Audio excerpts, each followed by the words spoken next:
خبر سے تحقیق تک۔ السلام علیکم 12 نیوز کے ساتھ میں ہوں محمد راشد وٹو۔ بلٹن کا آغاز اہم خبر کے ساتھ۔ وزیر اعظم شہباز شریف نے چشمہ 5 نیوکلیئر پاور پلانٹ کا سنگ بنیاد رکھ دیا ہے۔ وزیر اعظم شہباز شریف نے میاں والی میں چشمہ 5 نیوکلیئر پاور پلانٹ کا سنگ بنیاد رکھ دیا۔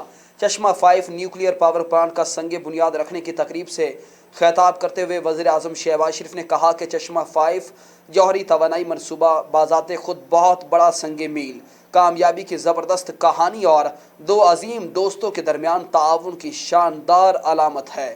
صدر شی جن پنگ اور چینی حکومت کا تہہ دل سے مشکور ہوں۔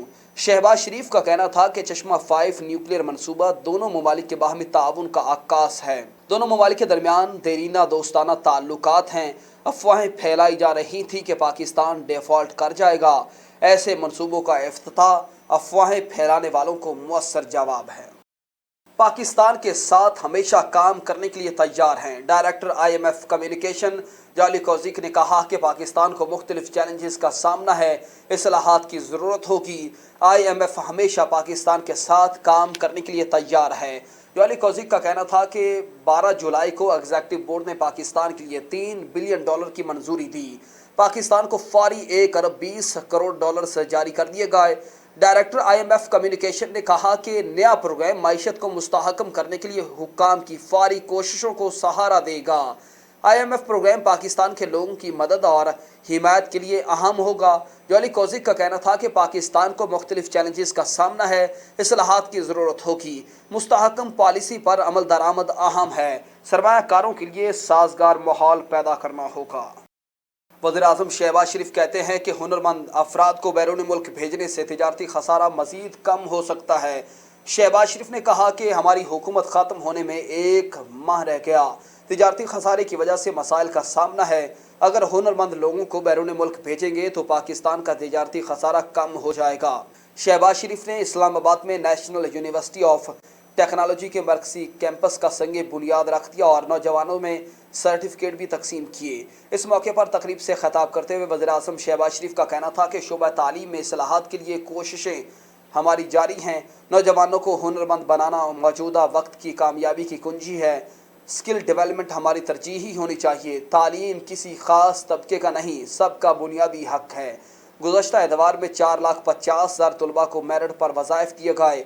انہوں نے کہا کہ نیشنل یونیورسٹی آف ٹیکنالوجی کی افتتاحی تقریب میں شرکت میرے لیے باعث سے فخر ہے۔ نواز شریف نے اس ادارے کی ابتدا کی۔ پنجاب میں وزارت اعلیٰ کے دور میں ووکیشنل ٹریننگ پر توجہ دی۔ 1997 میں بھی ہنر سیکھنے اور سکھانے کے منصوبوں پر کام کا آغاز کیا گیا۔ البتہ کسی بھی کام کی شروعات کے لیے مسائل کا سامنا ہوتا ہے۔ چیئرمین تحریک انصاف عمران خان کے خلاف توشہ خانہ کیس کی سماعت پر پیر تک ملتوی کر دی گئی۔ ڈسٹرکٹ اینڈ سیشن کورٹ اسلام آباد میں چیئرمین PTI کے خلاف توشہ خانہ کیس کی سماعت پیر تک ملتوی کر دی گئی۔ ایڈیشنل سیشن جج ہمایوں دلاور کی عدالت میں الیکشن کمیشن کے وکیل سعد حسن پیش ہوئے، جس نے عدالت نے استفسار کیا کہ آج آپ نے دلائل دینے ہیں۔ الیکشن کمیشن کے وکیل سعد حسن نے جواب دیا کہ الیکشن کمیشن کی جانب سے امجد پرویز دلائل دیں گے۔ امجد پرویز آج گھریلو مصروفیت کے باعث عدالت پیش نہیں ہو سکیں گے۔ اس موقع پر الیکشن کمیشن کی جانب سے سماعت کل تک ملتوی کرنے کی استدعا کی گئی۔ جج ہمایوں دلاور نے کہا کہ کل سماعت ممکن نہیں، ضلع کچہری کی شفٹنگ ہے۔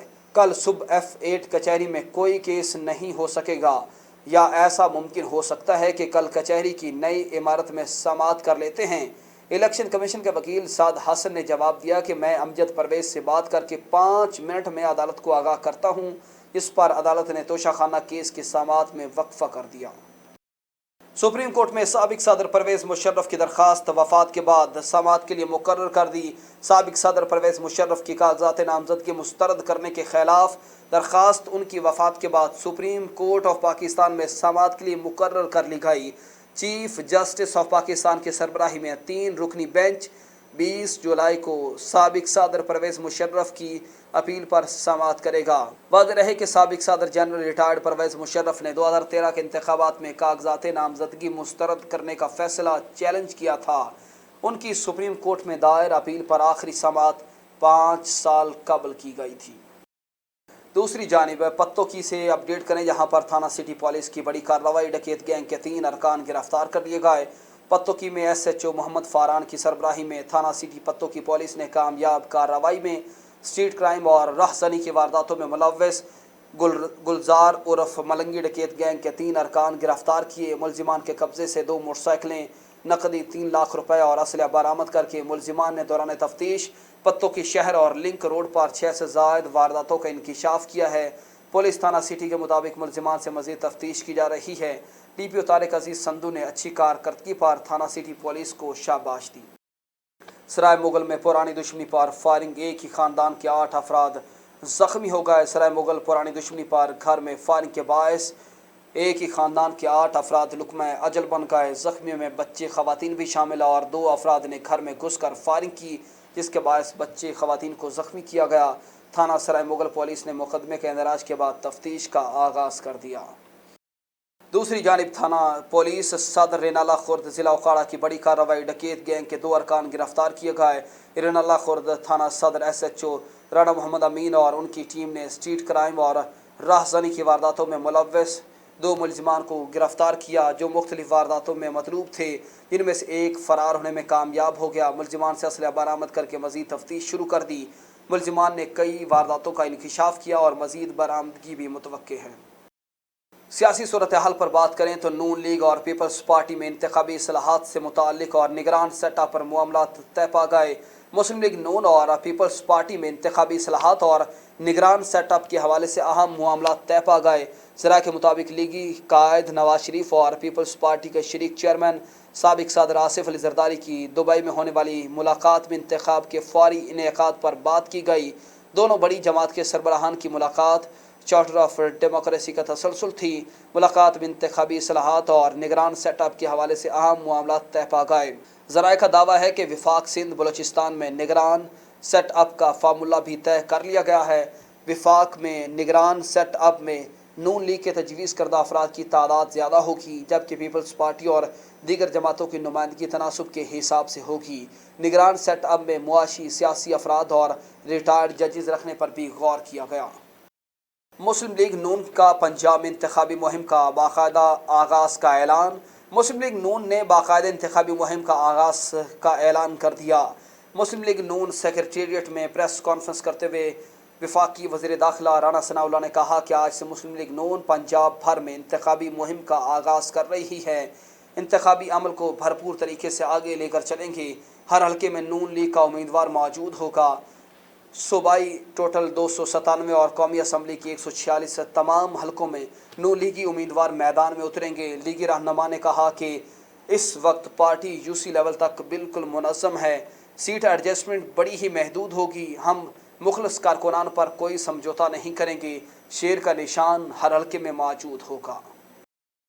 اور اوقاڑہ یونیورسٹی کی بات کریں تو رینالہ خورد اوقاڑہ یونیورسٹی میں ٹیچنگ میتھڈ کتاب کی تقریب رونمائی میں ڈاکٹر خالد سلیم کی زیر صدارت منعقد کی گئی۔ پروفیسر عطر خان کی بطور مہمان خصوصی شرکت ہوئی۔ اوقاڑہ یونیورسٹی کے اساتذہ کرام کی دیگر جامعات کے اساتذہ کے ساتھ اشتراک سے مرتب کی جانے والی کتاب ٹیچنگ میتھڈ کی تقریب رونمائی یونیورسٹی کے آڈیٹوریم میں منعقد ہوئی، جس کی صدارت شعبہ ٹیچر ایجوکیشن کے سربراہ ڈاکٹر خالد سلیم نے کی، جبکہ اسلامیہ یونیورسٹی بہاولپور سے پروفیسر ڈاکٹر عطر خان نے بطور مہمان خصوصی شرکت کی۔ یہ اوقاڑہ یونیورسٹی میں ہونے والی اپنی نوعیت کی پہلی تقریب تھی۔ یہ کتاب اوقاڑہ یونیورسٹی سے doctor Shahzad Ahmed, doctor Tahir Khan Farooqi education university Faisalabad سے ڈاکٹر آصف اقبال، ہمدرد یونیورسٹی کراچی سے ڈاکٹر شیر محمد آوان اور بائل یونیورسٹی سعودی عرب سے پروفیسر انوار محجبین نے مل کر مرتب کی ہے، جبکہ ادارت کے فرائض علامہ اقبال اوپن یونیورسٹی سے ڈاکٹر محمد سمیع اللہ نے سر انجام دیے۔ تقریب کے شرکا سے خطاب کرتے ہوئے ڈاکٹر خالد نے کتاب کے مصنفین کی کاوشوں کو خوب سراہا اور کتاب کو بارش کے پہلے قطرے سے تشبیہ دی۔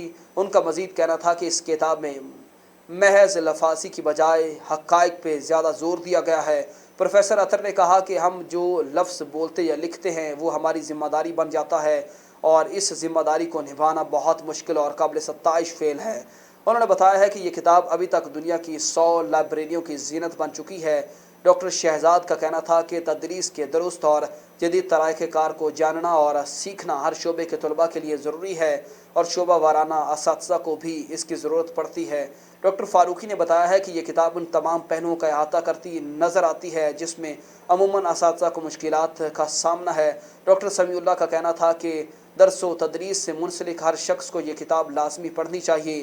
تقریب کے اختتام پر یونیورسٹی کے اساتذہ اور طلباء میں کتاب کی کاپیاں تقسیم کی گئیں۔ نیوز اسٹوڈیو سے فی الوقت اتنا ہی۔ مزید اپڈیٹس کے لیے دیکھتے رہیے 12 نیوز۔